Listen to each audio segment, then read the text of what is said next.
Bendiciones, hermanos. Sean todos bienvenidos a Pater Noster. Hoy, pues para mí es un día muy grande. ¿Por qué?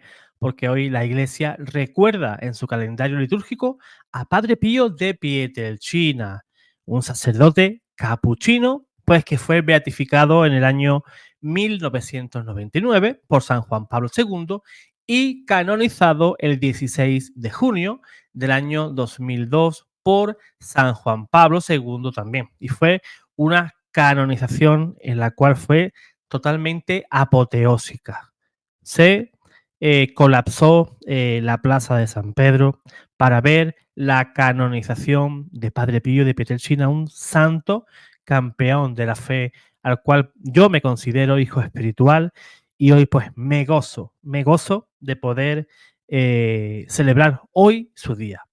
Pero si quieres conocer también pues la experiencia sobrenatural que yo tuve con él, y está escrito en un libro, que es este, Mi encuentro con Padre Pío, que es un libro el cual, pues, si quieres adquirirlo, pues aquí debajo tienes la manera de cómo hacerlo. Es una experiencia sobrenatural mía. Nadie me lo contó, yo no he recopilado historias de nadie, sino una experiencia que yo de niño pasé y que al cabo de los años Dios me lo confirmó de una manera totalmente increíble. Pues bien, hoy, antes de empezar a hablar sobre el tema de los estigmas, sobre esas curiosidades, ¿verdad? De los estigmas, quisiera hacer la oración a Padre Pío de Pietrelcina para que nos pongamos, pues, bajo su protección e intercesión. Bienaventurado Padre Pío, testigo de fe y de amor, admiramos tu vida como fraile capuchino, como sacerdote y como testigo fiel de Cristo.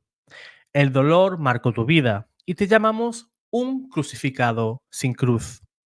El amor te llevó a preocuparte por los enfermos, a atraer a los pecadores y a vivir profundamente el misterio de la Eucaristía y del perdón. Fuiste un poderoso intercesor ante Dios en tu vida y sigues ahora en el cielo haciendo bien e intercediendo por nosotros. Queremos contar con tu ayuda. Ruega por nosotros. Lo pedimos por Jesucristo nuestro Señor. Amén. Pues esa es la oración de intercesión a Padre Pío de Pietrelcina.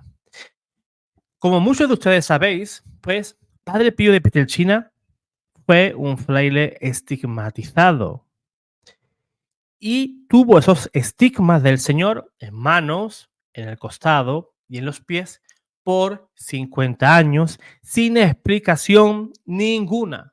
Solamente después de su muerte, de manera misteriosa, esos estigmas que durante su vida pues sangraban, pues desaparecieron. Eso ocurrió a las poquitas horas de él morir. O podemos decir, no morir, sino de nacer al cielo. Los estigmas son unos fenómenos de los más extraños que se dan dentro de la mística católica, ¿verdad?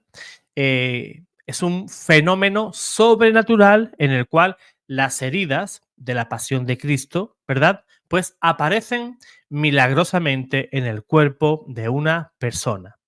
Algunos santos han sufrido lo que se llama también los estigmas invisibles, en los que sienten los mismos sufrimientos que Cristo, pero esas marcas corporales pues no son visibles. Pues bien, los primeros estigmas datan, o al menos hasta ahí se conoce, datan del siglo XIII.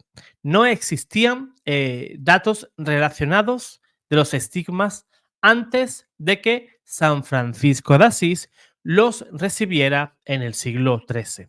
Durante la mayor parte de la historia de la Iglesia, nadie había oído hablar pues, de esos estigmas y ahora muchas personas afirman haberlos experimentado, ¿verdad?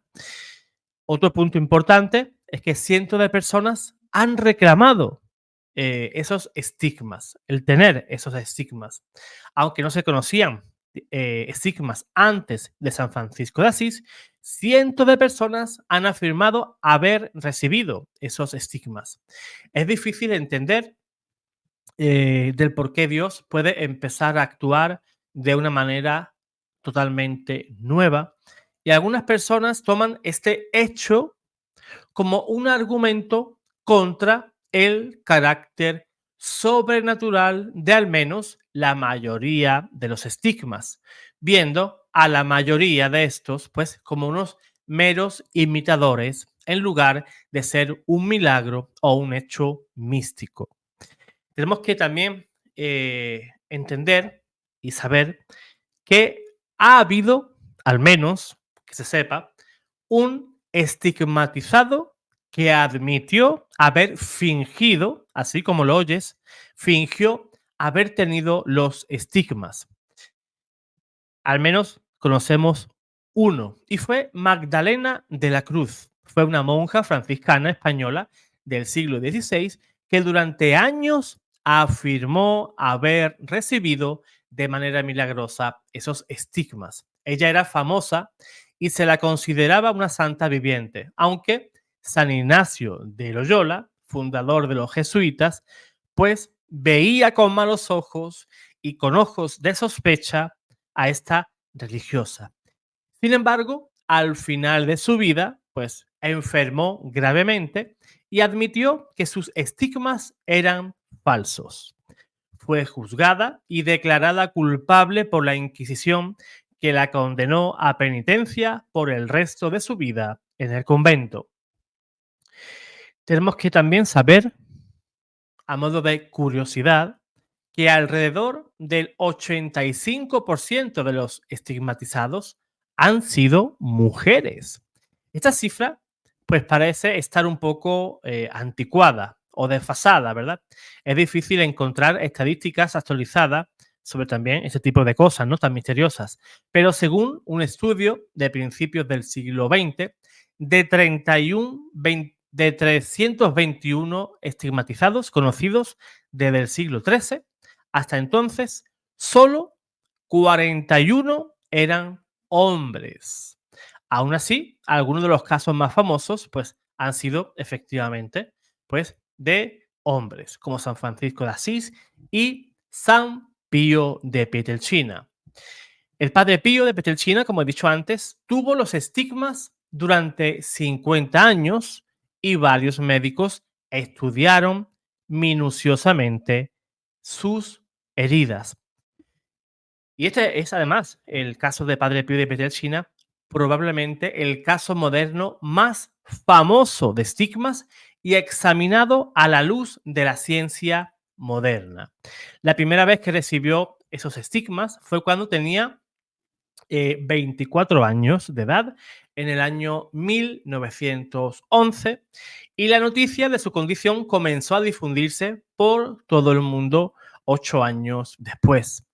Desde la década de 1920 hasta la del año 1950, varios grupos de médicos y científicos estudiaron y examinaron sus heridas con conclusiones diferentes. Si bien los que estudiaron eso, pues estuvieron de acuerdo de que esas heridas sí eran reales, pero ellos no podían determinar de manera concluyente si eran milagrosas, ¿verdad? O eran heridas que se autoinfligía la persona. La Iglesia, sin embargo, quedó tan satisfecha con la evidencia de la honestidad de Padre Pío de Pietrelcina que el Papa San Juan Pablo II lo canonizó en el año 2002. Una mujer que sí tuvo esos estigmas invisibles fue la famosa santa del siglo XIV, Santa Catalina de Siena. Ella tuvo por primera vez los estigmas normalmente visibles cuando tenía 28 años de edad, pero humildemente ella no quería llamar la atención para nada, por lo que le pidió a Dios que le quitara esas heridas físicas mientras conservara el sufrimiento físico. Incluso hay gente que lo cree así que Santa Faustina Kowalska también sufrió esos estigmas invisibles. Pues hoy, en el día de Padre Pío de Pietrelcina, pues yo me gozo, ¿verdad? Me siento y soy hijo espiritual de Padre Pío de Pietrelcina y me alegro junto a toda la iglesia por celebrar hoy su día en el calendario litúrgico de la iglesia. Santo Padre Pío de Pietrelcina, ruega por todos nosotros. Amén.